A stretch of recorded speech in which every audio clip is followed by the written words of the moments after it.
మాట మనకు కనపడతా ఉంది. ఆదికాండం 29వ అధ్యాయంలో మీరు చూడండి ఒకసారి. 31వ వచనం. లేయా ద్వేషించబడుట యెహోవా చూచి, ఈ మాట దయచేసి మనం గమనించాలి.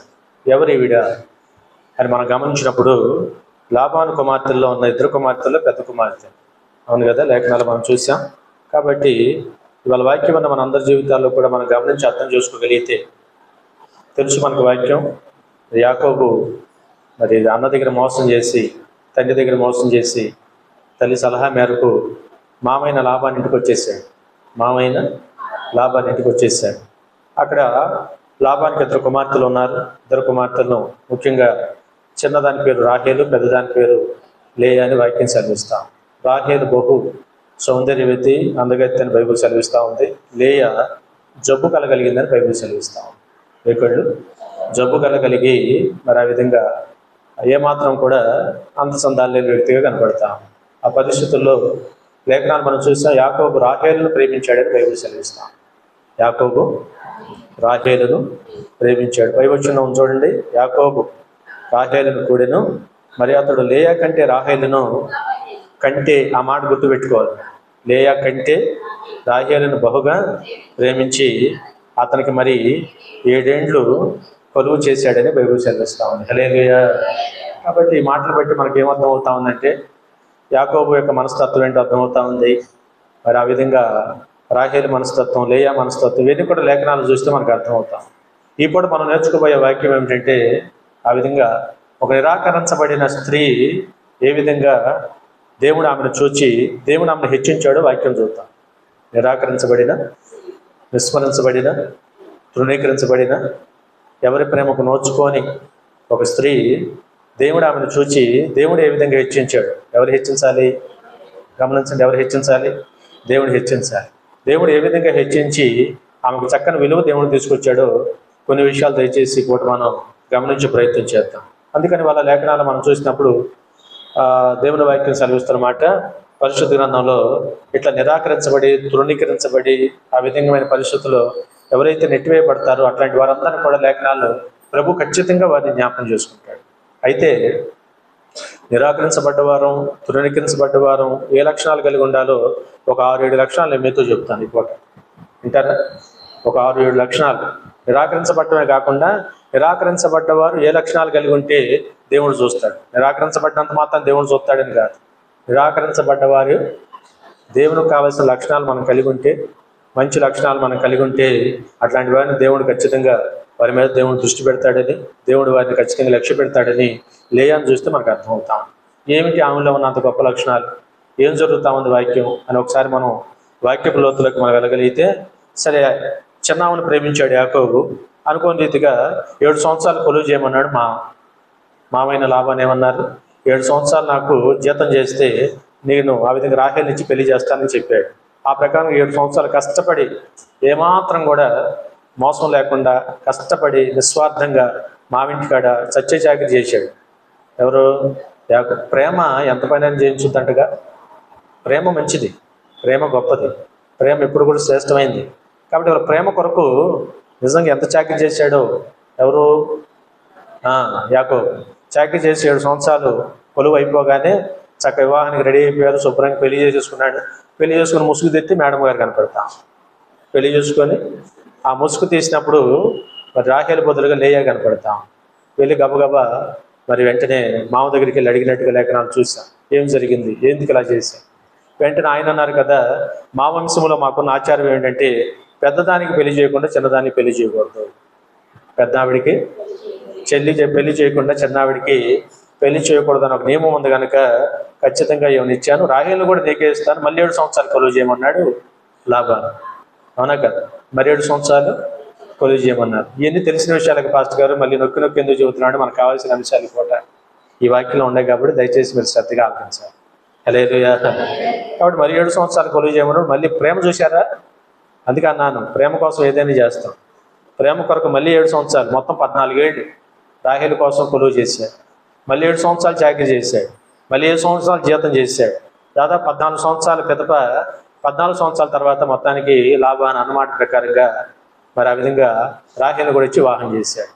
కానీ ఇక్కడ విచిత్రం ఏమిటంటే దాదాపుగా ఈ 14 సంవత్సరాలుగా మనం అనుకుంటాం కానీ ఒక నలిగిపోతున్న ప్రేమను, ఎంతో ప్రేమ కోసం ఆరాటపడుతున్న, ప్రేమను పొందుకోలేని, ఏమాత్రం కూడా ఎవరి మన్నన లేకుండా, తన తప్పు ఏమి లేకుండా తను ద్వేషించబడుతున్న ఒక స్త్రీ, నలిగిపోతున్న స్త్రీ ఒక ఆవిడ కనపడుద్ది ఈ 14 సంవత్సరాలు.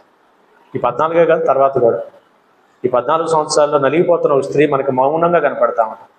దేవుని ఏర్పాటులో నిరాకరించబడ్డాము, నేను కాదంటలా, నిరాకరించబడ్డ మన జీవితాల్లో దేవుడు మనల్ని దర్శించాలి అంటే, అవునా, ఆ లయాలో ఉన్న లక్షణాలు మనం కూడా కలిగి ఉంటే ఇక్కడ స్త్రీ పురుషుల భేదం లేదు. నేను అంటాను ఇవాళ ఆ విషయమనే కాదు, ఏ విషయంలో మనం నలిగిపోతున్నా, నిరాకరించబడుతున్నా, ద్వేషించబడుతున్నా, లోకం చేత నిందించబడుతున్నా, అవమానించబడుతున్నా, ఏ పరిస్థితుల్లో లోకం చేత మనం ఉన్నా కూడా మన లక్షణాలు, లేయాలంటి లక్షణాలు మనం కలిగి ఉంటే మనుషులు చూడకపోవచ్చు కానీ, మనుషులు గుర్తించకపోవచ్చు కానీ చూచే దేవుడు ఒక ఆయన ఉన్నాడని మనకు వాక్యం చూస్తే అర్థమవుతుంది. హల్లెలూయా.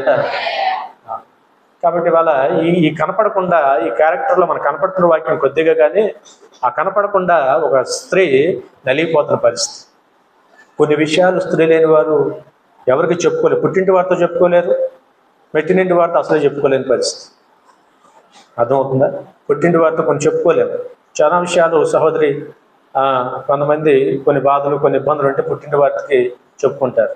ఈవిడ ఎలాంటిదంటే, ఈ పుట్టింటి వారికి కూడా నా బాధ ఇదని ఏనాడు చెప్పుకోవాలా. మెట్టింట్లో చెప్పుకుందామంటే యాకోబు తప్ప అత్త లేదు, మామ లేదు, ఇంకెవరు లేరు. అక్కడ అత్తింటి వాళ్ళు ఎవరు ఉన్నారా? ఎవరున్నారు? భర్త అయిన యాకోబు తప్ప.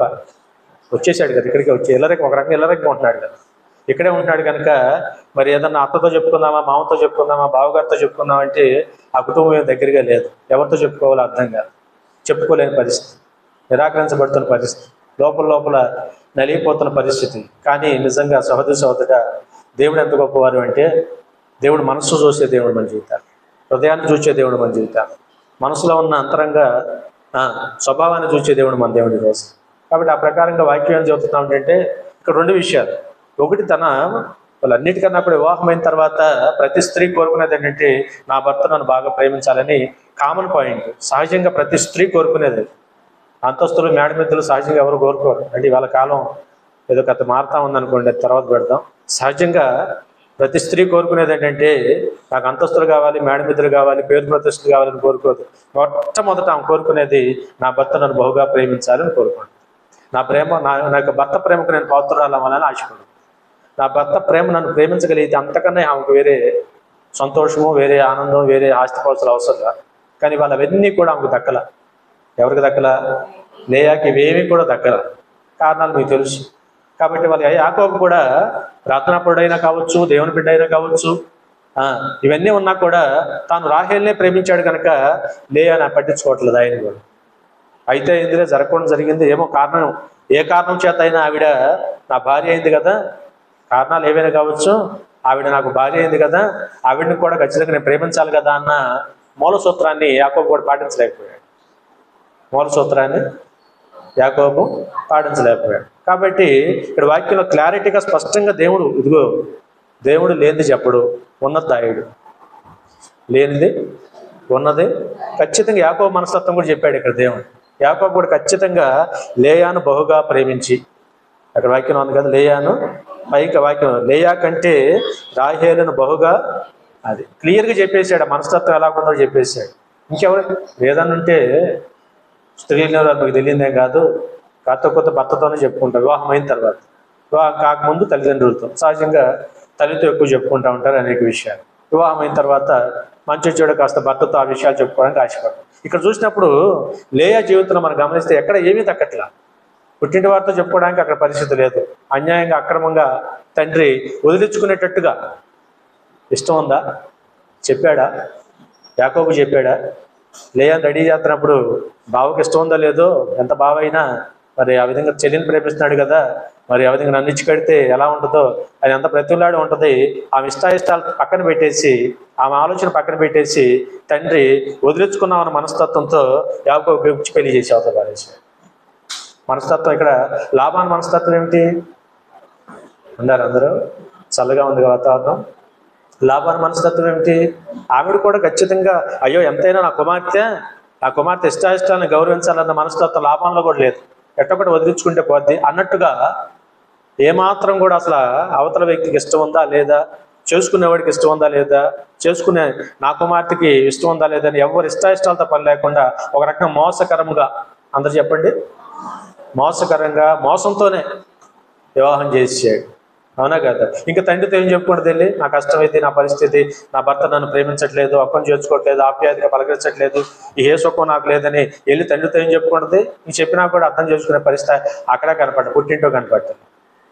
భర్తతో ఏమైనా పంచుకుందామంటే అసలు ఇష్టమే లేదు కదా, ఏమంటే ఏమి లేదు, ఇష్టమే లేదు కదా. కాబట్టి ఆయన కోణంలో ఆయన ఆ చాకరీ చేసి మళ్ళీ 7 సంవత్సరాలు ఆమెను పొందుకోవడానికి ఎవరిని పొందాలి?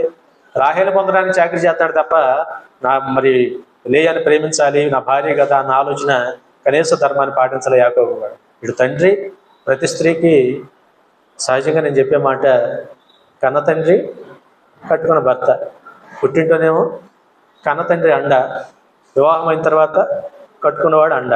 ఈ రెండు బాగుంటే ఆ స్త్రీ జీవితం అద్భుతం. ఇక్కడ నిజంగా లేయాకి ఈ రెండు దక్కల. కన్న తండ్రి ప్రేమ, కన్న తండ్రి వాత్సల్యత ఇక్కడ ఆమెకు దక్కల.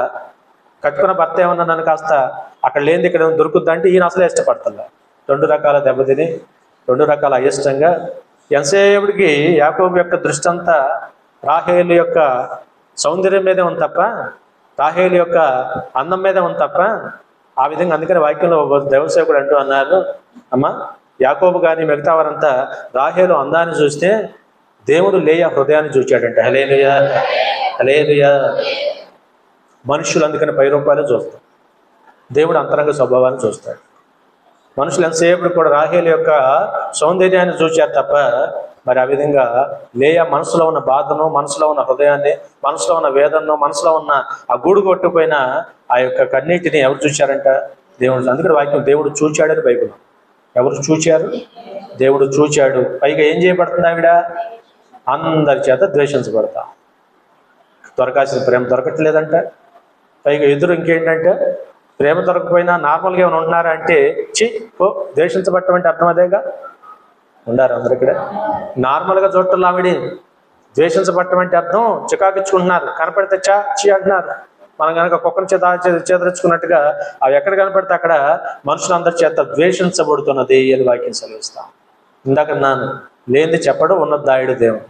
లేని మాట ఉన్నదాన్ని దాచే దేవుడు కాదు. ద్వేషించబడుతుందని పరిశుద్ధ గ్రంథం స్పష్టంగా చెబుతాం. అందరి చేత అని బైబిల్ సెలవిస్తాం. అందుకనే ఆ ఇంటి వారు, ఈ ఇంటి వారు, పుట్టింటి వారు, మెట్టినింటి వారు, కన్న తండ్రి కానీ కట్టుకున్న భర్త కానీ ఎక్కడ కూడా ప్రేమ దాకాలి. చెల్లెలేమన్నా పాపం కొన్ని కుటుంబాల్లో మరి పిల్లలే తల్లిదండ్రులుగా మారి ఆ కష్టాలు అర్థం చేసుకుంటా ఉంటారు. రాహేలేమన్నా అక్క ప్రేమను అర్థం చేసుకొని, అక్కను అర్థం చేసుకొని ఏమైనా ప్రేమిస్తుందంటే ఆ చెల్లెల దగ్గర కూడా ఆ ప్రేమ ఏం దక్కల. అందరి చేత ద్వేషించబడతాం. పైగా ఏ కళ్ళు? జబ్బు కలిగిందంటే లేయా. ఏ కళ్ళు? జబ్బు కళ్ళు. అంటే మరి ఏ పుసిగారితో లేకపోతే ఇంకే ప్రాబ్లం ఉందో మనకు తెలియదు, వివరంగా తెలియదు. ఎందుకంటే పైగా ఈ అందరి చేత ద్వేషించబడతా నిరాకరించబడిన స్త్రీ. అందరు చెప్పండి, నిరాకరించబడిన స్త్రీ, ద్వేషించబడిన స్త్రీ, ఎవరి ప్రేమానురాగాలు పొందుకోలేని స్త్రీగా లేయా మన జీవితాల్లో కనపడతాం. సరే, జరిగిన వాస్తవ స్థితి ఉన్న పరిస్థితి మనకు అక్కడ వాక్యంలో ఆ ప్రకారం కనపడతాం. కానీ దేవుడు ఆమెను చూచాడండి. ఎవరు చూచారు? ఇందాక ఒక మాట చెప్పాను కదా, మనుషులు పైరూపం చూస్తాం కానీ దేవుడు హృదయ అంతరంగ స్వభావాన్ని చూచే దేవుడు కనుక దేవుడు ఆమెను ఖచ్చితంగా చూచి ఏం చేస్తే ఆమెకు విలువ వస్తుందో అది చేశాడు. మీకు అర్థమవుతుందా? ఏమి చేస్తే ఆమెకు విలువ వస్తుందో, ఏం చేస్తే మనుషులు గుర్తింపు వస్తుందో, ఏం చేస్తే ఆమె విలువ పెరుగుద్దో. మీకు అర్థమవుతుందా? ఆ విలువ పెరుగుద్దో. దేవుడు ఎంత గొప్పవాడంటే మనం ఒక రకంగా ఆలోచిస్తే ఆయన 100 రకాలుగా ఆలోచిస్తాం. హల్లెలూయా. కొరింథీ పత్రికలో చక్కని మాట ఉందిగా, మమ్మల్ని పిలిచిన పిలుపుని ఒకసారి జాగ్రత్తగా చూడండి. ఒకసారి వెళ్ళొద్దాం. మొదటి కొరింథీకి రాసిన పత్రిక 1వ అధ్యాయం 26వ వచనం చదవచ్చేమో. సహోదరి సహోదరులారా, మిమ్మల్ని పిలిచిన పిలుపును ఒకసారి జాగ్రత్తగా చూడండి. మీలో లోకరీతిగా ఉన్న జ్ఞానులనైనను, ఘనులనైనను, గొప్ప వంశం వారినైనను అనేకులు పిలవబడలేదు. కానీ ఏ శరీరం కూడా దేవుని ఎదుట అతిశయించకుండానట్లు జ్ఞానులను సిగ్గుపరచుటకును లోకములో నుండ వెర్రి వారిని దేవుడు ఏర్పాటు చేసుకున్నాడు. హల్లెలూయా. వెర్రివారు ఏమీ తెలవని వారిని, ఏ దిక్కు ముక్కు లేని వారిని, ఏ అండ లేని వారిని, నిరాకరించబడుతున్న వారిని, తునీకరించబడుతున్న వారిని, ఎవరు ప్రేమానురాగాలు పొందుకోలేని వారిని. సహోదరి సహోదరు మీకు అర్థమవుతుంది వాక్యం, అర్థం చేసుకుంటున్నారు కదా. ఆ ప్రకారం ఉన్న వారిని ఎవరు ఏర్పాటు చేసుకున్నారు? ఇక్కడ జరిగిన విషయం ఏంటంటే మరొక ముఖ్యమైన విషయం, ఆ ఏర్పాట్లో, దేవుని ఏర్పాట్లో నిరాకరించబడ్డ మనం, దేవుని ఏర్పాట్లో నిందించబడ్డ మనం, అవమానించబడ్డ మనం దేవుని ఏర్పాట్లో ఉండాలి అంటే లేయా చేసిన గొప్ప పని ఏంటి తెలుసా? మౌనమే. విలువైన, ఉన్నతమైన, శ్రేష్టమైన పని ఏం చేసింది ఆవిడ? ఎక్కడా కూడా రచ్చకెక్కల. గొప్ప మౌనంతో కూడిన స్త్రీ అంటే. లేఖనాల్లో చక్కని మాట ఉంది, బుద్ధిమంతుడైతే చెప్పాలి, బుద్ధిమంతుడైతే ఇల్లెక్కి గంతులు ఎత్తాడు, ఉందా? బుద్ధిమంతుడైతే బజార్ ఎక్కుతాడు, ఉందా? బుద్ధిమంతుడైతే ఇల్లు పీకి పందిరేస్తాడు, ఉందా? బుద్ధిమంతుడైతే అమ్మ మరి కేకలు బొబ్బలు పెడతాడు, ఉందా? లేదు. బుద్ధిమంతుడైతే ఊరుకుంటాడని, బుద్ధిమంతుడైతే తన పెదవులు మూసుకుంటాడని బైబిల్ చదివిస్తాం. నా కర్మ అనుకుంది, నా స్థితి అనుకుంది, నా పరిస్థితి, దేవుడే నన్ను ఇలా సృష్టించాడు, దేవుని చిత్తం అనుకుంది. ఎవరిని నేను తెలుసు, దేవుడిని కూడా ఒక్క మాట ఎక్కడ కూడా. గొప్ప విషయం ఏంటంటే ఇవాళ నిరాకరించబడ్డం, మనం ధృవీకరించబడడం, దేవుని ఎన్నికలు మనం ఉండాలి అంటే నన్ను ఎలా ఎందుకు చేసావని దేవుడిని అడగట్లే. చాలామంది చేసే పొరపాటు, ఎవరి మీదకి వెళ్ళిపోతారు? దేవుని చిత్తం కాదు, మనం ఎలా సృష్టించబడ్డాము, ఎక్కడ ఏ ఊళ్ళో పుట్టాలో, ఎక్కడ పుట్టాలో, ఎవరి తల్లిదండ్రులు కడుపు పుట్టాలో మనం అడిగితే మనకు తెలిసి అవన్నీ. ఎవరి చిత్తం? దేవుని చిత్తం, దేవుని ఏర్పాటు మనకు తెలియదు. కాబట్టి సహోదరి సహోదరుడా, దేవుని ఏర్పాట్లు ఏ రకంగా మనం దేవుని సృష్టించినా, నిర్మించినా మనము మన మన మన మన జన్మను బట్టి దేవుని స్తుతించాలి. హల్లెలూయా. మన జన్మను బట్టి ఎవరు స్తుతించాలి? ఒక్క మాట మీరు చూపించండి వాక్యంలో. లేయా అన్ని రకాల ఇబ్బందులు పడుతున్నా, శరీరానుసారంగా శారీరక బలహీనత ఉంది, రూపం లేదు, అందం లేదు, జబ్బు ఉంది, పైగా తండ్రి ప్రేమ, భర్త ప్రేమ పొందుకోలేని స్థితిలో ఉంది. అయినా ఒక్క మాట ఏనాడు కూడా దేవుడా ఏంటి అన్యాయం అల్లా. భక్తులు అనరంటగా, అననవారు భక్తులు అంటగా. ఏమన్నవారు? దేవుడు నాకు ఈ అన్యాయం చేశాడు, ఆ అన్యాయం చేశాడు అని పలకనవారు. ఓ పక్కన కష్టం, ఇరుకు, ఇబ్బంది ఉన్నా నేను చెప్తున్నామాట. ఏ పదే చేశాడుగా, ఏ పరిస్థితుల్లో కూడా ఏమన్నాడు ఆయన? దేవుడు అన్యాయం చేయడం అసంభవం అన్నాడు. తన జీవితకాలం అంతా ఎన్ని కష్టాలు పడడానికి ఇష్టపడ్డాడు తప్ప నోటితో కూడా పాపం చేయలేదండి, తన యథార్థతను విడిచిపెట్టలేదండి. ఇలా దేవుని పిల్లమైన మనందరి జీవితాల్లో కూడా ఈ మాటలు బాగా ఆలోచన చేయండి. ఈరోజు లేయా దేవునికి నచ్చడానికి, దేవుడు ఆమెను దర్శించడానికి కారణం ఏమిటంటే ఒక్క మాట, దేవుడు ఏనాడు కూడా తన స్థితిని బట్టి విమర్శించలా. దేవుని పిల్లలు అది నేర్చుకోవాలి. అయిన దానికి కాని దానికి. అమ్మ వాడు ప్రార్థన చేస్తూ ఉన్నాడు, దేవాలయానికి వెళ్ళి ప్రార్థన చేస్తూ ఉన్నాడు, అవునా?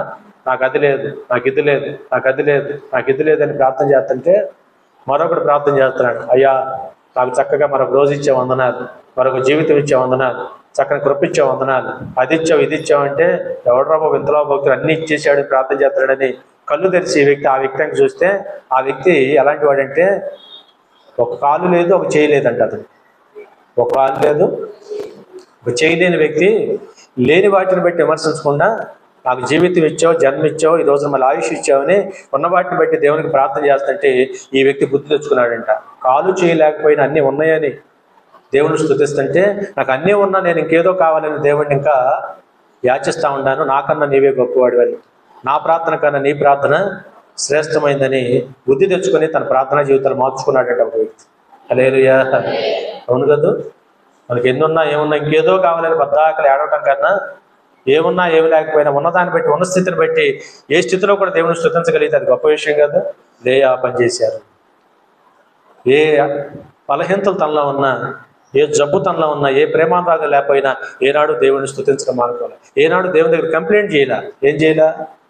మన ఖాతా లేకపోతే దేవుని దగ్గర అది లేదు, ఇది లేదని శోకండాలు పెట్టేస్తాం. లేదా అది ఉంటే ఇది ఉంటే అలా చేస్తాం, ఇలా చేస్తాం.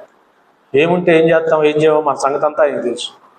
వాళ్ళు నిజంగా ఆ స్థితిలో కూడా నన్ను ఎలా ఎందుకు పుట్టించావు, నాకు ఈ బలహీనత ఎందుకు ఇచ్చావు, ఈ జబ్బు ఎందుకు పెట్టావు నాయన అని ఒక్కరోజు కూడా దేవుడిని అంటే అడగల. ఆ స్థితి ఎవరికి నచ్చింది చెప్పండి? ఆ స్థితి ఎవరికి నచ్చింది? దేవునికి నచ్చింది. హల్లెలూయా. సరే, రెండో విషయం, దేవుని మీద తిరగబడలేదుగా ఒకటి. రెండోది, నేను నీ కూతుర్ని కాదా? కూతుర్లు ఏం తక్కువ వాళ్ళు కాదు, అవునా కాదు? ఇవాళ అసలు పెళ్లి చేసి పంపించేసినా కూడా వచ్చేస్తున్నారు వాటాలకి. వేటికి? వాటాలకి. అందుకనే రిజిస్ట్రేషన్ ఖర్చులు ఎక్కువైనా పకడ్బందీగా చేసేసుకుంటున్నారు. ఎందుకు వచ్చిన వాళ్ళు. అది లేయా ఆ ఇంటి వారసురాలైనా ఆ విధమైన తండ్రి దగ్గరికి వెళ్ళి, నువ్వు ఇలా ఎందుకు చేసావు నా బ్రతికెట్ట నాశనం, ఇవాళ నన్ను అన్యాయంగా తీసుకెళ్ళి మరి బావ కట్టుబెట్టావు, బావ ప్రేమ నాకు దక్కట్లేదు, నేను అన్యాయం అయిపోయాను. ఏనాడు కూడా తిరగబడి తండ్రి మీద తిరగబడి ఒక్కరోజు కూడా ఒక మాట కూడా తండ్రిని కూడా విమర్శించలేదంటే మౌనముగా అన్నీ ఓర్చుకుంటుందంటాడు. ఆ మౌనముగా అన్నీ ఓర్చుకొని సహించిన లేయని ఎవరు చూచారు? హల్లెలూయా. చూస్తాడా? చూడ్డాడు. దేవుడు అన్యాయం చేయడు సార్. కొన్ని ఓర్చుకుంటే, కొన్ని సహిస్తే, కొన్ని తట్టుకుంటే బ్రహ్మాండమైన లైఫ్ ఇస్తాడు దేవుడు. ఆ విధంగా వాళ్ళ లేయ ఏనాడు కూడా తండ్రి మీద తిరుగుబాటు చేయలే, పుట్టింటి వారి మీద తిరుగుబాటు చేయలే, తర్వాత చెల్లి మీద తిరుగుబాటు చేయలే, జుట్టు పట్టుకుని డొల్లాడలా. ఉన్నాయి కదా, లేవా? జుట్టు పట్టుకుని నీ వాట ఏంటి, నా వాట ఏంటి, నిన్ను ఎక్కువ ప్రేమేంటి, నన్ను ఎక్కువ తక్కువ ప్రేమేంటి, నీకోసం మళ్ళీ నామగుడేగా, నామగుడు కదా ఆమె చెప్తున్నాడు, నామగుడు నీకోసం మళ్ళీ కొలువు చేయటం ఏంటి, ఆ విధమని అసలు ఏనాడు కూడా ఎవరి మీద గొడవలు పోలా, ఎవరి మీద తిరుగుబాటు చేయలా. ఎన్ని కష్టాలైనా తానే పడతా ఉంది, కానీ అమ్మ మంచి మనస్తత్వం ఉంది నిజంగా. తన చెల్లెల మీద కూడా ఏనాడు విమర్శించలేదు. చెల్లెలేమో అక్కను ద్వేషిస్తాము అకార్డింగ్ టు బైబిల్. మీరు చూసి వచ్చారంటే బైబిల్ ప్రకారమే అందరి చేత ద్వేషించబడుతున్నాను వాక్య ప్రకారం. చెల్లెలేమో అక్కను ద్వేషిస్తూ ఉంది. అక్క ఏనాడు కూడా చెల్లెలు ఒక మాట అందా అంటే దేవుడు రాసేవాడు. ఇందాక మాట స్టేట్మెంట్ ఇచ్చాను, ఉన్నది దాయుడు, లేనిది చెప్పడు ఆయన. ఖచ్చితంగా ఆ ప్రకారంగా సహోదరుడ మరి రాహేల్ చూసినప్పుడు చెల్లి దగ్గర కూడా ఏనాడు ఎవరు కంప్లైంట్ చేయాలి. మూడోది మెయిన్ క్యాండిడేట్, మెయిన్ క్యారెక్టర్ ఎవరు? భర్త. మెయిన్ క్యారెక్టర్ ఎవరు? భర్త విషయంలో కూడా ఎప్పుడు ఏనాడు కూడా ఎందుకు నువ్వు నన్ను ప్రేమించవు, నేను నీ భార్యని కాదా అని రోడ్డుకి ఎక్కిందా? నా భార్యని కాదా, ఆ 3 మూడు వేయలేదా, వివాహం కాలేదా, ఆ ప్రకారంగా నువ్వు నన్ను ఎందుకు ప్రేమించవని ఆ విధమైన ప్రేమించట్లేదని అర్థమైపోతా ఉంది, ద్వేషించబడుతుందని అర్థమైంది. అయినా కూడా ఏనాడు కూడా తన భర్త మీద కూడా తిరుగుబాటు చేయలేదు. ఆవిడ చేసిందా? ఒక మాట ఇక్కడ ఆగి ఒకసారి రాహేల్ కాడికి వెళ్ళొద్దాం. పెళ్ళైన తర్వాత 14 ఏళ్ళ తర్వాత ఈలోపు పాపం మేము కష్టాలు పడతానే ఉన్నాం. ఈ 14 ఏళ్ళ తర్వాత మరి వివాహం అయిపోయింది యాకోబు రాహేల్కి. తర్వాత గర్భం మూయబడింది ఆవిడది. ఆమె గర్భం మూయబడింది. దాని కారణాలు కూడా వాక్యం చాలాసార్లు అన్నాను. ఎక్కువ ప్రేమ ఎవరి మీద ఉంది? అందుకని నేను చాలాసార్లు అంటాను, దేవుని పిల్లలైన మన జీవితాల్లో ఒకరు ఎక్కువేంటి, ఒకరు తక్కువేంటి. ఇంట్లో పిల్లల విషయంలో కూడా ఒకరు ఎక్కువేంటి, ఒకరు తక్కువేంటి. మీకు అర్థమవుతుందా? ఒకరు ఎక్కువేంటి, ఒకరు తక్కువేంటి. ఆ ప్రేమలో వ్యత్యాసం మనలో ఉందనుకోండి, దేవుడి దగ్గర తేడాలు వచ్చారు. దేవుడు ఖచ్చితంగా పక్షపాతం చూపించే దేవుడు కాదు, మనుషులైతే చూపిస్తారు, దేవుడు చూపించారు. కాబట్టి ఆ ప్రకారంగా రాహేలు బహుగా ప్రేమించబడటం చూచి దేవుడు ఆమె గర్భాన్ని మూసాడు. పైగా తన అక్కను ద్వేషిస్తూ ఉంది ఆవిడ. దేవుడు ఏనాడు కూడా కావాలని ఏది చేయడు. ఈ వాక్యం, దేవుడి వాక్యం ఏం చెప్తాం దేవుని పిల్లలకి?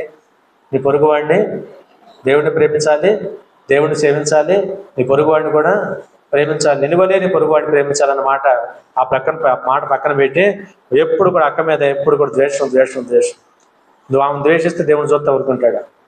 దేవుడు ఏం చేశాడంటే ఆమె గర్భాన్ని మూసేసి, ఒక మాట గర్భము మూయబడిన పరిస్థితుల్లో ఒక రోజున రాహేలు యాకోబు చొక్కా పట్టుకుని ఊపేస్తా ఉంది కదా. ఎవరు చొక్కా పట్టుకుంది? చొక్కా పట్టుకోవడం అంటే ఒకసారి పట్టుకుని చూపిస్తారా? ఎప్పుడన్నా యజమాని చొక్కా భార్య పట్టుకోవడం చూసే చొక్కా పట్టుకోవడం అంటే అంతకన్నా దారుణమే ఉంది. రాహేలు ఎంత గొప్ప అందమైతే ఏముంది, ఎంత సౌందర్యం అయితే ఏముంది, ఎవరు చొక్కా పట్టుకుంది? అకార్డింగ్ టు బైబుల్ చూసుకోండి, చొక్కా పట్టుకుంది. ఒక మాట సైట్ వద్దాం, పెద్దవాడి దగ్గరికి వద్దాం. ఎంతసేపు ఉన్నా మనం వీళ్ళిద్దరి దగ్గర ఉందాం. ఇంకోటి మీరు ఎట్టి వెళ్ళొద్దు, నేను ఎట్టి వెళ్ళను. ఇంకోటి హల్లెలూయా. పెద్దవాడి దగ్గరికి వద్దాం. పెద్దవాడు ఎప్పుడైనా కూడా, నేను మళ్ళీ చెప్తున్నాను, కొంచెం ఇబ్బందికరం ఉన్న పడక సుఖం కూడా తనకు లేని పరిస్థితుల్లో కూడా ఏనాడు చొక్కా పట్టుకోలే, మౌనంగా ఊరుకోం. దేవుని చిత్తం అని మౌనమే దేవుని దృష్టిలో పడింది. హల్లెలూయా. వాక్యం ఎక్కడ ఉంది కదా, మౌనముగా దేవునికి స్తుతి చెల్లించుట మంచిది, ఉన్నతమైన పని. ఆ ప్రకారంగా ఏనాడు కూడా లేయా రాడికల్ ఏమంటారు, ఆ నక్సలైట్ వ్యవహారం ఆమె దగ్గర లేదు. ఏనాడు కూడా తన భర్తను ప్రేమించిందే తప్ప, మౌనంగా తిరిగి ఆ ప్రేమ కావాలని కోరుకుందే తప్ప, తిరిగి నన్ను ఏనాడికైనా నా భర్త ప్రేమించాలని అనుకుందే తప్ప, అర్థమవుతుందా? ఏనాడు కూడా ఆయన చొక్కా పట్టుకొని, గల్లా చొక్కా పట్టుకొని ఆయన మెడబట్టుకుని ఓపల. కాబట్టి కాలక్రమేణ పరిస్థితుల్లో సాగిపోతున్న పరిస్థితుల్లో దేవుడు ఆమెను చూచి, దేవుడు ఎవరు చూశారు? లేయాను చూచి ఆమె గర్భమును దేవుడు తెరిచాడని బైబిల్ సెలవిస్తాం. తర్వాత మీకు తెలుసు, గర్భము తెరవబడింది. హల్లెలూయా. మొత్తం దేవుని చిత్తమైతే ఆగదుగా, దేవుని చిత్తమైతే ఆగుద్దా? మొత్తానికి యాకోబు లేయాను సందర్భంలో కూడాడు. ఆ ప్రకారంగా వారిద్దరిని దేవుడు ఆశీర్వదించాడు, దీవించాడు. ఆ ప్రకారంగా పిల్లలు పుట్టడం మొదలుపెట్టారు. లేఖనాల వాక్యం చూసాం కదా, ఒకసారి చూడండి, చదవం. అక్కడ లేయా చూచి తెరిచెను. అవును, చెప్పండి. లేయా గర్భవతి అయ్యి, బాగా ఆలకించాలి. లేయా ఏమైంది? గర్భము ధరించి, ఎవరిచ్చే? దేవుని కృపే కదా. గర్భవతి అయ్యి కుమారుని కని చూచి ఉన్నాడని కనుక, చూడండి, మొట్టమొదటికి ఏమని పేరు పెట్టుకుంది? గర్భం ధరించింది, బిడ్డను కంది. గర్భం ధరించింది, బిడ్డను కంది. బిడ్డకు విషయంలో పుట్టినప్పుడు ఏమని పేరు పెట్టి? లేయా చూడండి ఎంత మంచి అనుభవం. మౌనురాలే కానీ మంచి ప్రార్థనాపరురాడు, దేవుని మీద ఆధారపడిన వ్యక్తి. భగవంతుడే చూసుకుంటాడు నా స్థితి అనుకొని దేవుని మీద ఆధారపడిన పరిస్థితి. లేఖనాలు మనం చూద్దాం. ఏం చేసిన? ఫస్ట్ బిడ్డ పుట్టగానే దేవుడు నా శ్రమ చూచి ఉన్నాడు, యెహోవా నా శ్రమ. ఒక మాట, లాబాను కుటుంబం ఏ కుటుంబం?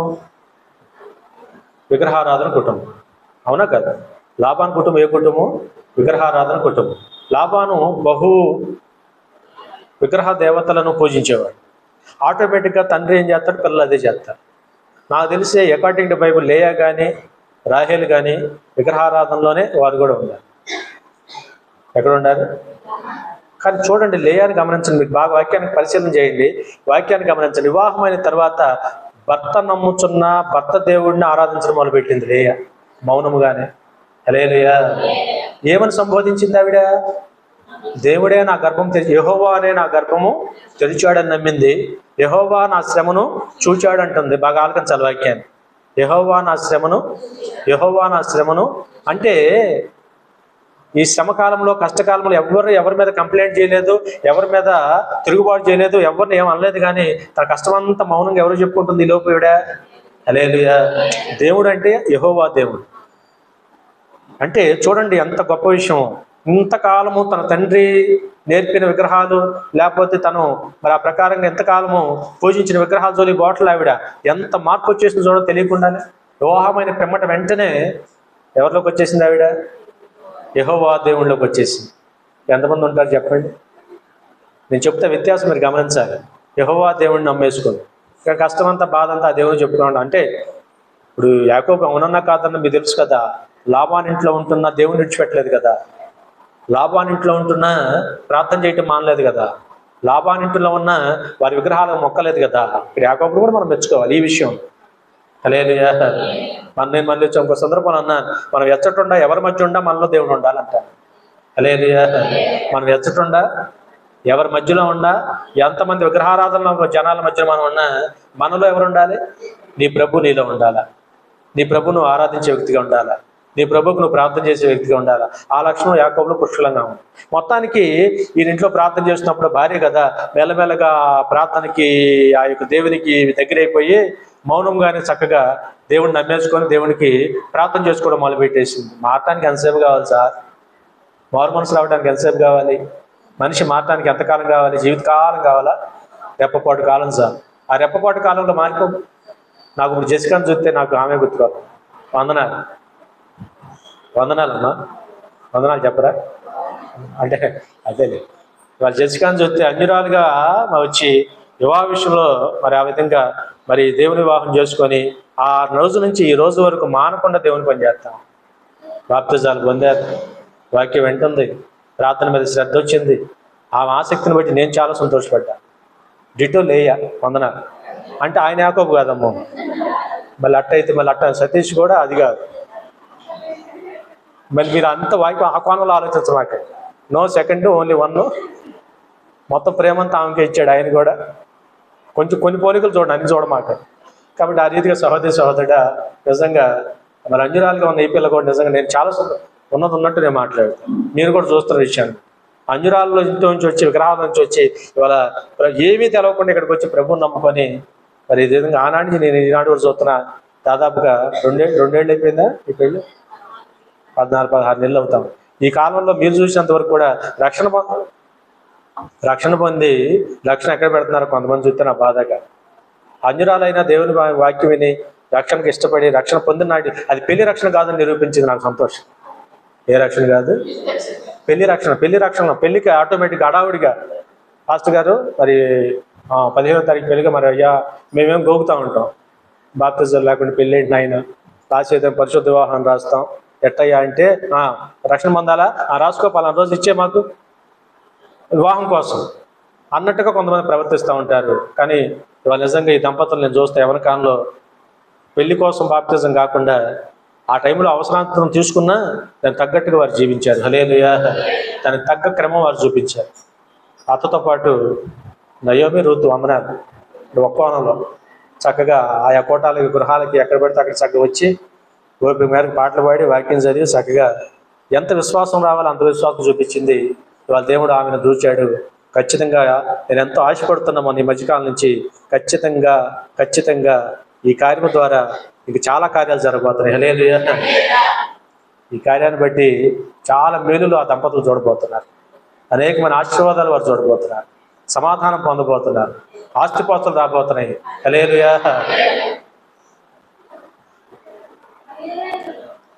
దేవునికి నమ్మకంగా ఉంటే, దేవుని దర్శిస్తే దేవునికి అసాధ్యమైంది. అందుకని మౌనంగా చూడండి. విగ్రహారాధన ఇంట్లో పుట్టిందా? జీవితకాలం భయంకరమైన విగ్రహారాధన. గృహదేవతలు ఉండయి లాబాను ఇంట్లో. రాహేలు దగ్గరికి వద్దాం. ఏం సంగతి కూడా కొద్దిగా మాట్లాడుకోవాలి మనం. అవునా కాదు? పెళ్లి చేసుకున్నాడు. అమ్మా చొక్కా పట్టుకుని ఊపేసింది. నాకే ఇత్తావా సత్తావా అని అంది కదా. తర్వాత ఇత్తావా చత్తావా నన్ను చావమంటావా డైలాగులు చూసారా? ఇది గొప్ప గొప్ప డైలాగులు, సినిమా డైలాగులు. ఇత్తావా నువ్వు చత్తావా నన్ను చావమంటావా భలే ఉండే రాహేలు మాటలు. రూపం అందమే కానీ హృదయం కానీ మాటలు కానీ భక్తి కానీ విశ్వాసం కానీ ఏమీ లేవు. పైగా మీకు తెలుసు కదా అంటుంటే తెలుసుద్దని నాకు ఇష్టం. మీకు తెలుసు కదా ఇది ఆ విధంగా. మరి అన్ని రేపోతే అన్ని తయారీ బాగా దీవించబడిన తర్వాత లాభాన ఒక రోజున వేరే ఊరు వెళ్ళిపోతే ఇక ఇక్కడ ఉంటాం మనం మంచిది కాదులే అని తన ఇద్దరు భార్యలకు చెప్పి అందరిని తీసుకుని బయలుదేరాడు కదా. బయలుదేరప్పుడు మేడం గారు ఏం చేసింది తెలుసా? విగ్రహాలు గృహదేవతలను లాభాన్ని ఇంట్లో ఉన్న గృహదేవతలను పెట్లు పెట్టుకుని వచ్చేసింది. విడిచిపెట్టమని దేవుడు చెబుతున్నాడా?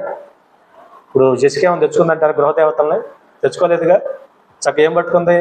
పరిశుద్ధ గ్రంథమైన బైబిల్ చేత పట్టుకొని ఆ వాక్యమే చదువుకుంటుంది. హల్లెలూయా. రాహేలు అటు చేయలేదమ్మా. లేయా ఏమైనా తెచ్చిందా 2 బొమ్మలు? తేలేదుగా. తెత్తే దేవుడు చెప్పేవాడేగా. ఎందుకంటే ఆమె ఏనాడో దేవుడిని నమ్మేసుకుంది, ఏనాడో దేవుని మీద ఆధారపడింది, ఏనాడో తన భర్త నమ్మిన దేవుని ప్రార్థన చేయడం నేర్చేసుకొని దేవుని మీద ఆధారపడి దేవునిలోకి వచ్చేసింది. దేవుడు ఆమెను దీవించాడు. దేవుడు చక్కని బిడ్డలు ఇచ్చాడు. ఇక దేవుని అటాచ్మెంట్ పెరిగిపోయింది లేయాకి. అది అక్కడ పెడదాం. ఏమని చూస్తే విగ్రహారాధన శుభ్రంగా తీసుకొని పెట్టులో పెట్టుకుని వచ్చేసింది. అంటే వాడి మీద వ్యామోహం పోలా, విగ్రహారాధన తన మనసులో ఉన్న విగ్రహారాధన పోలేదు కదా. విగ్రహారాధన పోలా, ఆ విధంగా విగ్రహాల మీద మక్కువ పోలా, చిన్నప్పటి నుంచి విగ్రహాల మీద ఉన్న ఆ మక్కువ పోలా. పైగా తన మరి తండ్రి వెతుక్కుంటూ వచ్చి కూడా నా గృహదేవతలు నాకు ఇవ్వండి, మీతో నాకు అనవసరం, మీరు పోతే పోయండి అని చెప్పినా కూడా అబద్ధం ఆడి దాచేసిందా లేదా?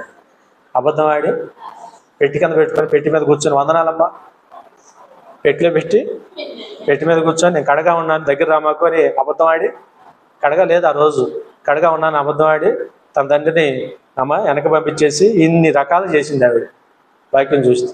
అందుకని ఈనాడు నేను మళ్ళీ చెప్తున్నాను, ఒక నిరాకరించబడిన స్త్రీ ఆ విధంగా లేయా ఆమెను దేవుడు చూసి ఏ విధంగా ఆమెను హెచ్చించాడు. ఎవరు హెచ్చించాడు? దేవుడు లేయాను దేవుడు హెచ్చించాడు.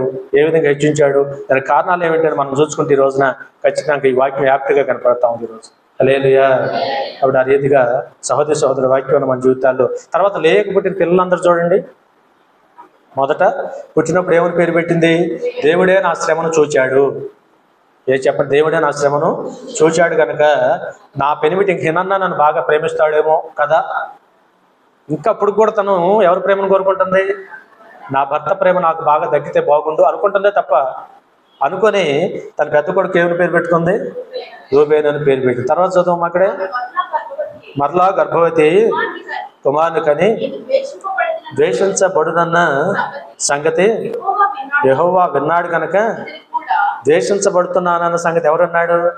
దేవుడు విన్నాడు కనుక ఇతను కూడా దేవుడే నాకు దయచేసాడు అనుకోని, బాగా చూడండి, దేవుడే నాకు, ఈ మాటలన్నింటిలో మీరు గమనించాలి, ఎంత దేవుని మీద మక్కువ పెరిగిపోయింది, దేవుని మీద అటాచ్మెంట్ పెరిగిపోయింది. దేవుడే నాకు ఇచ్చాడు అనుకుంటాం.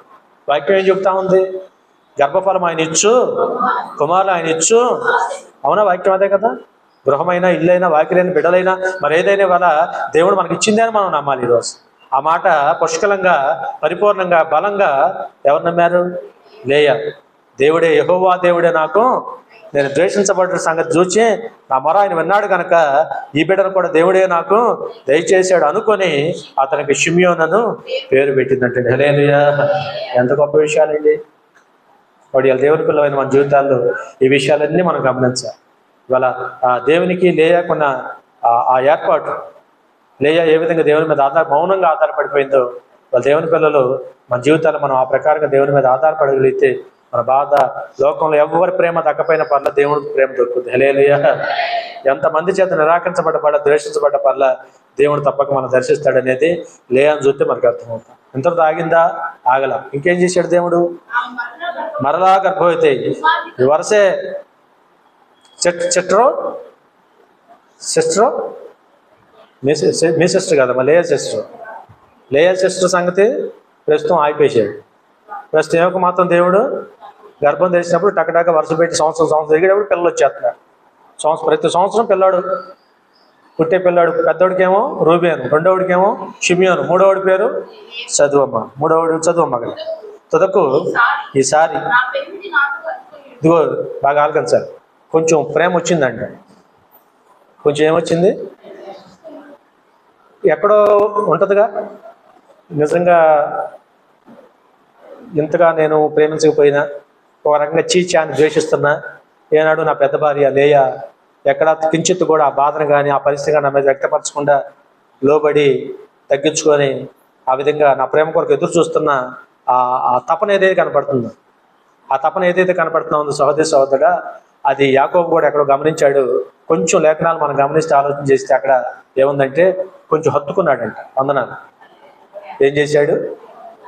ఒకరోజు కాబట్టి ఒకరోజు నీ ప్రవర్తన అవతల వాళ్ళు మార్పు తెస్తుందా లేదా? నీ మంచి ప్రవర్తన వాక్యంలో ఉంది కదా. వాక్యము లేకుండానే భార్యల యొక్క మంచి ప్రవర్తన బట్టి, నడవడికని బట్టి భర్తలకు వాక్యం లేకుండానే దేవుళ్ళలోకి రాబట్టబడవచ్చునే వాక్యం ఉంది కదా, ఉందా? ఆ ప్రకారంగా ఎక్కడో కొంతకాలం గడిచేటప్పటికి కొంచెం ఆ ప్రేమానురాగాలు మెల్లగా కలుగుతా ఉంది. హత్తుకున్నాడని బైబిల్ సెలవిస్తుంది. హత్తుకున్నాడని ఎవరు చెప్పింది సాక్ష్యం? లేయనే చెప్పింది. నా భర్త నన్ను హత్తుకున్నాడు, కాస్త ప్రేమ ఖచ్చితంగా నా మీద ఆయన చూపించారు కాబట్టి హత్తుకున్నాడు కనుక. గర్భవతి చదువమ్మ మళ్ళీ తుదకిసారి హత్తుకొని ఉండును, ముగ్గురు కుమారులను కంటిని అనుకొనెను అతని చేత. అందుచేత అతనికి ఏమని పేరు పెట్టింది? లేవి. హల్లెలూయా. లేవి అంటే అర్థం హత్తుకొనుట. మీకు తెలుసు కదా, వాక్యంలో ఇంతమంది శ్రేష్టమైన బిడ్డలు దేవుడు ఇచ్చాడు. శ్రేష్టమైన బిడ్డలు ఇచ్చాడు. ఇచ్చిన ప్రతి బిడ్డ చోట కూడా దేవుని ప్రస్తావన తీసుకొస్తాం. చూడండి, ఇక్కడ ప్రతి బిడ్డ విషయంలో ఎవరు ప్రస్తావన తెస్తుంది? దేవుడు ప్రస్తావన తెచ్చి దేవుడే ఇచ్చాడని క్రమక్రమంగా భర్తలో ఉన్న మార్పు కూడా చెప్తాం.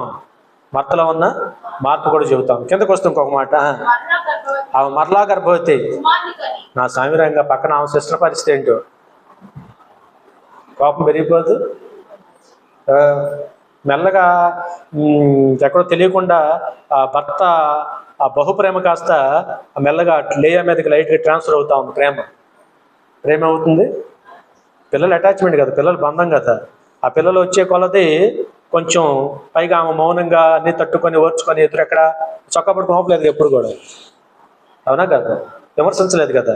ఆ విధంగా తట్టుకొని ఓర్చుకొని అది ఎక్కడో మెల్లగా యాకోబులో కూడా కొంచెం ఆ మార్పు కనపడతా ఉంది. పిల్లలు పుట్టే కొలది కాస్త ఆమెకి ఎక్కడో కాస్త ఆయన కూడా దగ్గర అవుతా ఉన్నాడు. ఇద్దరి మధ్య తేడా గమనిస్తున్నాడు. వాక్యం మనం చూస్తే సహోదరుడా వైరూపం కన్నా వందనాలు. యాకోబుకి కథ సంవత్సరాలు గడిచే కొద్ది అర్థమవుతా ఉంది. పై అందసందాల కన్నా కూడా, అవునా, మనసు ముఖ్యం, మనసులో ప్రేమానురాగాలు ముఖ్యం. అవి లేవ దగ్గర పుష్కలంగా యాకోబు దొరుకుతున్నాయి. అమ్మ రాహేల్ దగ్గర అవి కనపట్ల, అవి కనపడితే చాలు తుపాకీతో కాల్చేటట్టుంది ఆవిడ. తుపాకీ అంటే తుపాకీ కదా, మా రోజుల్లో తుపాకీలు ఆడుండే. నేను ఏదో క్లాస్ కోసం వాడాను అనుకోండి. ఏ తుపాకీ అని అడుగుతావు నువ్వు? తుపాకీ అంటే మాటలతోనే, చూపులతోనే చక్కబడికి నూపేస్తుంది కదా. ఇంటికి వెళ్ళాలంటే భయం అక్కడికి. లేయా కడుపునే అన్నం పెట్టి ఎదురు మాట్లాడకుండా జాగ్రత్తగా పిలిచి అట్లా నుంచొని మౌనంగా ఉంటుంది. ఏం కాలు మీద కాలు వేసుకొని వచ్చావా దా సావు అంటుంది. సావమంది నేను అనలేదమ్మా, అందా లేదా? పిల్లలు అన్నెత్తావా, సావనైనా సస్తావా, నన్ను సావమంటావా అని అడిగింది కదా. ఆ మాటను బట్టి చెప్తున్నాను. కాబట్టి ఆ రీతిగా ఆ వ్యత్యాసం మెల్లగా కనపడతాం. మెల్లగా అమ్మా అమ్మా లేయ పెట్టిన ఆ ప్రేమానురాగాలు ఎక్కడో మెల్లగా పట్టుకున్నాయి. దేవుడి దాకా వాక్యం ఉంది కదా, దేవుడు ఆమెను హెచ్చించాడు. దేవుడు ఆమె గర్భము తెరిచాడు, లేయ గర్భం తెరిచాడు, హెచ్చించాడు. కనుక మెల్లగా ఆ ప్రేమానురాగాలు కూడా ట్రాన్స్ఫర్ అవుతాం. ఎంత గొప్ప కథ, గొప్ప విషయమో, గొప్ప వాక్యమో దయచేసి అర్థం చేసుకోవద్దు. అందుకనే మనం ఎవరి ఎన్నికలో ఉండాలి, ఎవరి ఏర్పాట్లో ఉండాలి, ఎవరి దృష్టిలో పడాలి. అవసరమైతే ఎక్కడైతే మనం నిందించి అవమానించి పడ్డామో వారి దృష్టి కూడా మన మీదకి వచ్చేలాగా దేవుడు చేస్తాడు చేయడం. దేవునికి అసాధ్యం, దేవునికి సమస్తము సాధ్యం కదా. కాబట్టి ఆ రీతిగా ఇందాక వాక్యంలో కొరింథీ పత్రికలో మనం చూసాం కదా. మిమ్మల్ని పిలిచిన పిలుపుని ఒకసారి మీరు జాగ్రత్తగా చూసుకోండి. ఖచ్చితంగా ఆ ప్రకారంగా వెర్రి వారిని నేను ఏర్పాటును చేసుకున్నానని ప్రభు చెప్తున్నాను. కాబట్టి ఆ రకంగా ఏర్పాటు చేసుకొని చివరికి పుట్టిన 4వ బిడ్డ విషయంలో ఏమందంటే ఆవిడ మరలా గర్భవతి కుమారుని కని ఈసారి యెహోవాను స్తుతించదని అనుకొని. ఎవరిని స్తుతిస్తాను? జీవితకాలం అంతా ఎంతగా నాకు కార్యం చేసిన దేవుని స్తుతించుకుంటూ హాయిగా నా జీవితం గడిపేస్తాను. దేవుణ్ణే స్తుతిస్తాను. అందరు చెప్పండి, దేవుణ్ణే నేను స్తుతిస్తాను. మరి ఈ లోపల మేడం గారి పరిస్థితి ఏంటంటే ఏదో ఆయన భార్య అయిందే తప్ప ఎక్కడ ప్రార్థన కానీ దేవుని మీద ఆధారపడటం కానీ ఆ లక్షణాలు రాలా. అది కాబట్టి ఈ పరిస్థితి ఈ తేడా దయచేసి మనం గమనించాలి. కాబట్టి యెహోవాను నేను అందుకని యోధ అంటే అర్థం ఏంటి తెలుసా? యెహోవాను స్తుతించుట. అందరు చెప్పండి, యోధ అంటే అర్థం యెహోవాని స్తుతించుట. లేవి అంటే అర్థం ఏమిటి? హత్తుకొనుట. లేవి అంటే అర్థం హత్తుకొనుట. యోధ అంటే అర్థం యెహోవా మనల్ని స్తుతించడం, యెహోవాను మనం స్తుతించడం అనేది లేఖనాలు చూస్తే మన జీవితాల్లో అర్థమవుతాం. చివరికి వాక్యం మన జీవితాల్లో మనకేం కనపడతా ఉందంటే లేవి వంశస్థులని, లేకపోతే అమ్మా లేయా వంశస్థుల్ని, లేయాక పుట్టిన బిడ్డను దేవుడు గొప్ప చేశాడు. చివరికి మనం ఇప్పుడు మాట్లాడుకుంటున్న యేసు ప్రభువు గురించి మాట్లాడుకుంటున్న ప్రతిసారి కూడా ఏ గోత్రం చెబుతున్నాం చెప్పాలి? ఏ గోత్రం? యోధా గోత్రం. అందరు చెప్పండి, యోధా గోత్రం. ఎవరు యోధా? లేవి పుట్టిన సంతానమే, తర్వాత పుట్టిన చివరు పుట్టిన సంతానం ఎవరు? యోధా. యోధా లేవికి పుట్టిన సంతానం. చివరికి అంటే ఏ గోత్రాన్ని దేవుడు కోరుకున్నాడు? ఏ గోత్రాన్ని దేవుడు హెచ్చించాడు? చూడండి ఎంత దూరం పోయిందో చూడండి వాక్యం. దీని అంతటికి కారణం ఏంటో తెలుసా? మౌనము, తగ్గింపు, సహించుట, ఓర్చుకొనుట, ఎవరి మీద తిరుగుబాటు చేయకుండా ఊరుకొని దేవుడు చిత్తమైతే దేవుడు కార్యం చేస్తే చాలనుకొని మౌనంగా ఒక తల్లి మౌనంతో కూడిన ఒక నిస్సహాయురాయలక మౌనంతో కూడిన ప్రార్థన వంశాన్ని కూడా నిలబెట్టింది. హల్లెలూయా, హల్లెలూయా.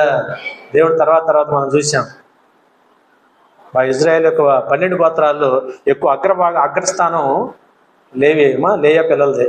ఏ పిల్లలు?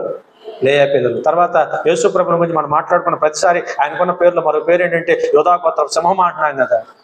యేసు ప్రభుని అంటున్నాం లేదా? యోధా గోత్రపు సింహం. ఏ గోత్రం వచ్చింది బయటికి? యోధా గోత్రం. యోధా ఎవరి బిడ్డ? లేవి బిడ్డ, లేయా బిడ్డ. కాబట్టి సహోదరి సహోదర, ఇవాళ ఆ గోత్రాన్ని దేవుడు ఏర్పాటు చేసుకున్నాడు. అలాగే ఇంకొకటి లేవీలు చూశారు మన బైబిల్లో. లేవీలు ఉన్నారా? లేవీలు ఎవరు? యాజకులు, యాజకత్వం చేసేవారు. వీళ్ళు కూడా ఎవరి సంతానం? లేయా సంతానమే. వీళ్ళు కూడా ఎవరి సంతానం? అంటే దేవుడు ఎంత హెచ్చించాడని చూడండి. అంటే పరిశుద్ధ ఆలయాల్లో పనిచేయడానికి లేవీలను దేవుడు ఏర్పాటు చేసుకున్నాడు, రాజరికం చేయడానికి యోధా గోత్రాన్ని ఏర్పాటు చేసుకున్నాడు. అంటే ఇద్దరు గోత్రాలు కూడా లేయా సంతానమే. ఒక తల్లి మౌన ప్రార్థన, మళ్ళీ చెప్తున్నాను, ఒక తల్లి నిరాకరించబడిన ఒక స్త్రీ యొక్క వేదన, ఒక మౌన ప్రార్థన తన పిల్లల్ని ఎంత గొప్పవారిని చేసిందో వాక్యం చూస్తే మీకు అర్థం అవ్వాలి. హల్లెలూయా, హల్లెలూయా. సహోదరి సహోదరుడా, వీళ్ళ దేవుని పిల్లమైన మనందరి జీవితాల్లో కూడా మరి ఆమె జీవితం ద్వారా చాలా విషయాలు మనం నేర్చుకోవాల్సిన అవసరం కనపడతాం. చివరికి వాళ్ళు మనం అందరం కూడా మాట్లాడుకున్నాం యేసుక్రీస్తు వంశావళి గురించి మాట్లాడిన ప్రతిసారి కూడా యోధా గోత్రం. ఇవాళ మనం యెరూషలేం వెళ్తే అక్కడ ఉన్న యూదులే. ఎవరున్నారు అక్కడ? యూదులు. యేసు ప్రభు జన్మించింది యూదుడుగానే. యూదులు అని మాట్లాడు. యూదులు వాక్యం. యూదులంతా ఎవరి సంతానం? దేవుని సంతానం. తల్లి మూల తల్లి ఎవరు? లేయా. అవునా కదా? కాబట్టి అక్కడి నుంచి ట్రావెల్ అయ్యి ఈనాటి వరకు కూడా యూదులు దేవుని యొక్క చేత ఏర్పాటు చేయబడే జనవారు. ఒక రోజున వారికి కూడా సమయం ఉంది, వారందరూ కూడా కన్నులు తెరవబడతాయి, యేసు ప్రభు రక్షకుడు వారు కూడా అంగీకరించబోతారు. హల్లెలూయా. కాబట్టి వాళ్ళ వాక్యం మనందరి జీవితాల్లో కూడా మనందరం కూడా బ్రతుకాలం అంతా ఎవరిని స్తుతించాలి? మౌనంగా. ఈ కష్టం ఉన్న, ఇరుకు ఇబ్బంది ఉన్నా మనం ఎక్కడ బయటపడకుండా, మనుషుల మీద బయటపడకుండా, మనుషుల ప్రేమ కోసం మరి ఆ విధంగా ఆరాటపడకుండా, ఎవరో మనం నిందించారని మనం గింజుకోకుండా మౌనంగా దేవుని దగ్గర మరి మనం పడి ఉండగలిగితే దేవుడు అద్భుతాలు చేస్తాడని చూస్తే అర్థమవుతాం. లేయా జీవితమే బ్రహ్మాండమైన ఉదాహరణ. ఎవరి జీవితం? లేయా జీవితం. తర్వాత మీరు చూడండి, రాహేలు కూడా ఈ కోపతాపాలన్నీ పోయి మరి ఆ విధంగా ఎప్పుడైతే చివరికి తాను తగ్గించుకొని దేవుని నమ్మి భర్తతో కలిసి ప్రార్థన చేస్తే గర్భం తెరిచాడు. చదవండి 30వ అధ్యాయం 24వ వచనం చూడ. యెహోవా అనుకొని యోసేపు అని పేరు పెట్టిందని తర్వాత మొట్టమొదటి బిడ్డగా రాహేలుకి యోసేపు పుట్టాడు. కాబట్టి ఆ పుట్టడానికి కారణం ఏంటి? ఆమె కూడా చాలా కాలం తర్వాత తాను తగ్గించుకొని భర్తతో కలిసి ప్రార్థన చేస్తే కార్యం జరిగింది. భర్త ఎవరు? యాకోబుతో కలిసి ప్రార్థన చేస్తే అప్పుడు దేవుడు కార్యం చేశాడు.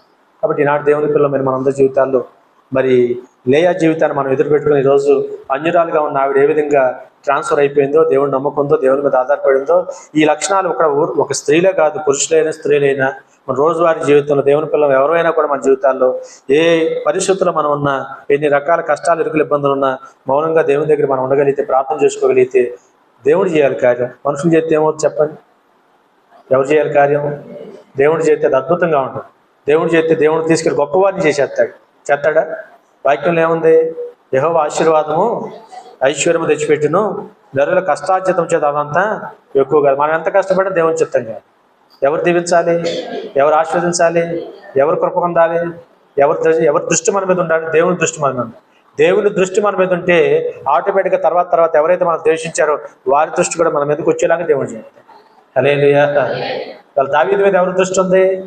దావీదుని సౌలు ఎంత నిరాకరించాడు, ఎంత ద్వేషించాడు, ఉట్టి పుణ్యానికి ఎంత పగ పెట్టుకున్నాడు, ఎంత కోపం పెట్టుకున్నాడు, ఎంత అసూయపడ్డాడు, ఎంత సంపాదన చూశాడు జీవితకాలం అంతా. చివరికి సౌలు దావీదు చేతికి చిక్కినప్పుడు చివరికి సౌలు ఏమన్నాడు తెలుసా?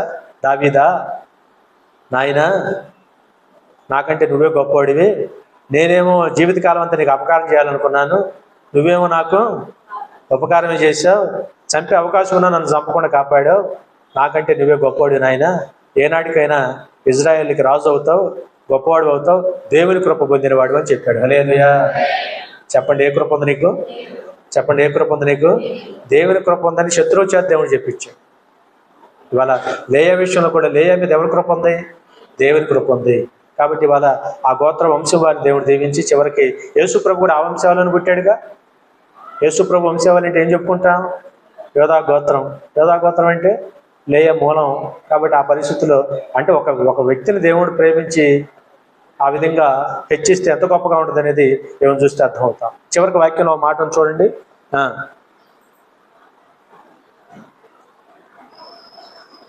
ఆదికాండం 49వ అధ్యాయం 31వ వచనం. ఆదికాండం 49వ అధ్యాయం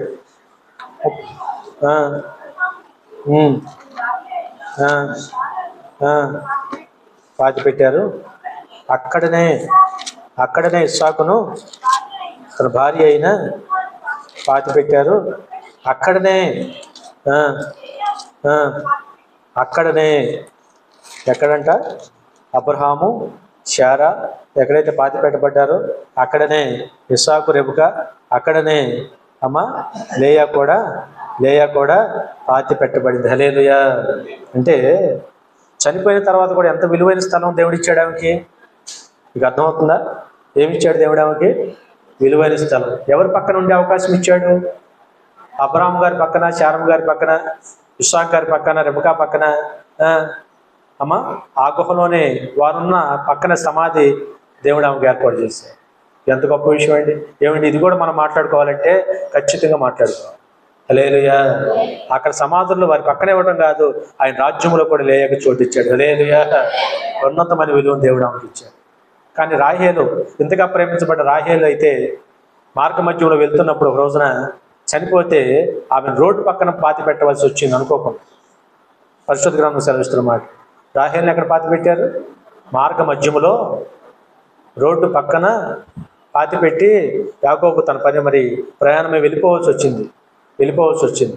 కాబట్టి అంటే చూడండి, అంటే దేవుని కృప అనేది మన పక్షాన్ని ఎంత ట్రావెల్ అవుతుందనేది చూడండి. చిట్ట చివరి వరకు లేయాకి ఎవరి కృప ఉంది? చనిపోయిన తర్వాత కూడా ఆమె దేహానికి కూడా విలువిచ్చాడు. ఆమె దేహానికి కూడా దేవుడు ఏమిచ్చాడు? అబ్రహాము చూసినప్పుడు ఇస్సాకు, రెబెకా వారి పక్కన ఆ సమాధుల్లో చోటు ఇచ్చాడు దేవుడు. అదే రాహేలుకైతే కారణం ఏంటి మీకు తెలుసుగా. కాబట్టి సహోదర రోడ్డు పక్కన త్రోవ మధ్యలో ఆమెను పాతిపెట్టి వెళ్ళిపోయారు అనేది లేఖనం చూస్తే మన జీవితాలు మనకి అర్థమవుతా ఉంది. కాబట్టి ఈ వాక్యం మనందరి జీవితాలు కూడా ఎవరు, మళ్ళీ గమనించండి, ఎవరు గుర్తింపు నాకు లేదు, ఎవరు నన్ను గుర్తించట్లేదని ఏ కంగారు పడమా, భయపడమాక. ఇంకొక మాట అంటాను, ఆత్మీయత అంటే ఎప్పుడు అనేవాళ్ళు 10 మంది మనం తిడితే మరీ మంచి మనం, అది మనకు దీవెన ఆశీర్వాదం. 10 మంది చేత ద్వేషించబడ్డాం అనుకో, మరి మనం మరీ మంచిది మనకి కోసం. హల్లెలూయా. కాబట్టి ద్వేషించబడ్డా కూడా ఆమెలో ఉన్న మనస్తత్వం గొప్ప. ద్వేషించబడ్డామంటే ఊరినే ద్వేషించబడటం కాదు, లేకపోతే మనం ఏదో అవతల వారిని మనం ద్వేషించబడటం కాదు, కానీ వృత్తి పుణ్యానికి ద్వేషించబడటం. రెండో, ద్వేషించబడి నిరాకరించబడ్డ మౌనముగా ఎవరిని మాట అనకుండా, ఎవరి జోలిపోకుండా, ఎవరిని ఏమనకుండా ఆ మౌన స్థితి లేయాన్ని గొప్ప చేసి అన్ని రకాల దీవించి రోజున హెచ్చించబడిన స్త్రీగా చరిత్రలో నిలిచిపోయిందంటే. హల్లెలూయా. ఏం చేయబడ్డ స్త్రీ? హెచ్చించబడ్డ స్త్రీ అంటే అర్థం మనిషి వెళ్ళిపోయినా ఆ గోత్రం తాలూకు ఇంకా ట్రావెల్ అవుతాం. ఆ గోత్రాన్ని దేవుడు ఇచ్చిపెట్లా, ఆ దేవుడు అటువంటి బ్లెస్సింగ్ ఇచ్చాడు. రేపు ఇవాళ మనందరం ఎవరు బ్యాచ్? లేయా బ్యాచ్ అని ఒక రకంగా. ఎవరు బ్యాచ్? యేసుప్రభు బ్యాచ్ అయినప్పుడు, యేసుప్రభు యోధాగోత్రపు సింహం అయినప్పుడు ఆటోమేటిక్గా మనందరం కూడా మన మూలతల్లి ఆమె అవుద్ది కదా. అట్లాంటి ధన్యత ఆమెకు ఇచ్చారు కనుక ఇలా వాక్యమైన ప్రతి దేవుని పిల్లలైన అందరి జీవితాల్లో కూడా ఈ మాట బాగా గుర్తుపెట్టుకోండి. ఆమె జీవితం చాలా పరిపూర్ణమైన జీవితం, చాలా బ్రహ్మాండమైన జీవితం, చాలా నేర్చుకోవాల్సిన అంశాలు ఉన్నాయి. వాళ్ళ దేవుని పిల్లలందరూ నన్ను అడిగితే ఖచ్చితంగా ఆ మనస్తత్వం కలిగి ఉండండి. దేవుడు గొప్ప చేస్తాడు, దేవుడు హెచ్చిస్తాడు, దేవుడు ఉన్నతమైన విలువలు తప్పక మనకి ఇచ్చి తీరుతాడు. ఆ ప్రకారంగా దేవుని మీద ఆధారపడతాం. మరి ప్రార్థన చేసుకుందాం. దయచేసి తల వంచి ప్రార్థన చేసుకుందాం. పరిశుద్ధ ప్రేమ గల మా ప్రభు, మీకే వందనాలయ్యా.